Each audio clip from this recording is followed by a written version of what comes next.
Kosakata ar-riba dalam pengertian bahasa berarti mutlak pertambahan. Yatakhobbatuhu, kata ini berasal dari kata at-takhobbut yang berarti berjalan tidak lurus atau gontai seperti unta yang terhuyung ke atas tanah. Al-massi, gila. Mau'idhah berarti al-wa'ud, yaitu mengingatkan akan hal kebaikan dengan perkataan yang menyentuh jiwa. Salafa, yang telah berlalu.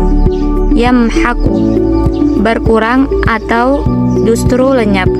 Wayurbis shadaqat, yakni Allah Subhanahu wa Ta'ala menambahkan dan mengembangkan harta yang disedekahkan. Asimin, banyak berlaku dosa, yaitu orang-orang yang berketerusan dalam kemaksiatan dan dosa. Fa'dzanu biharbin, mereka yakin bahwa Allah dan Rasul-Nya akan memerangi mereka. Dzu usratin, kata al-usrah berarti fakir dan sempit. Fanadhiratun, maka wajib menangguhkannya. Maisarah, yakni kaya dan mendapatkan kemudahan.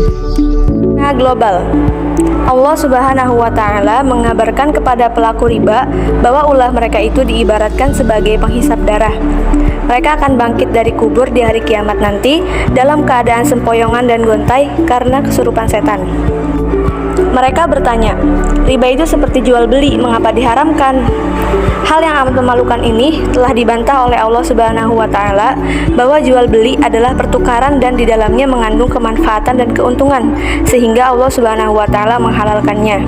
Sementara riba adalah pertambahan yang diambil dari jerih payah pengutang dan karenanya Allah Subhanahu wa Ta'ala mengharamkannya. Kemudian Allah Subhanahu wa Ta'ala mengabarkan, siapa saja yang telah datang kepadanya peringatan dan nasihat, kemudian ia menghentikan perbuatan ribanya sebelum turunnya pengharaman, maka Allah Subhanahu wa Ta'ala memaafkan dan mengampuninya. Sedangkan orang yang tetap melakukan praktik riba setelah turunnya larangan Allah Subhanahu wa Ta'ala, ia harus mendapatkan siksaan yang berat, yaitu kekal di dalam neraka jahanam karena menghalalkan riba. Tegasnya, riba dan iman tidak akan pernah bersatu, dan karenanya Allah mengumumkan peperangan kepada para pelaku riba. Allah berfirman, maka jika kamu tidak meninggalkan sisa riba, maka ketahuilah bahwa Allah dan Rasul-Nya akan memerangimu, dan jika kamu bertaubat dari pengambilan riba, maka bagimu pokok hartamu. Kamu tidak menganiaya dan tidak pula dianiaya. Demikian Allah Subhanahu wa Ta'ala mengumumkan peperangan kepada mereka. Sebab turun ayat. Al-Abbas dan Khalid bin Al-Walid adalah dua orang yang berkongsi di zaman jahiliyah dengan memberikan pinjaman secara riba kepada beberapa orang Bani Saqif. Setelah Islam datang, kedua orang itu masih mempunyai sisa riba dalam jumlah besar. Begitulah lalu turun ayat, hai orang-orang yang beriman, takutlah kepada Allah dan tinggalkanlah sisa-sisa riba.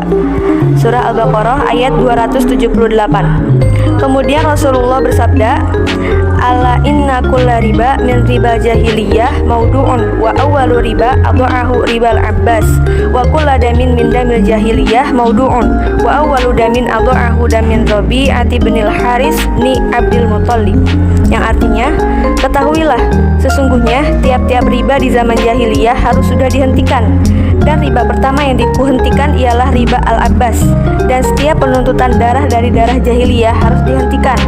Darah pertama-tama yang kuhentikan adalah darah Rabi'ah bin Al-Haris bin Abdul Muttalib.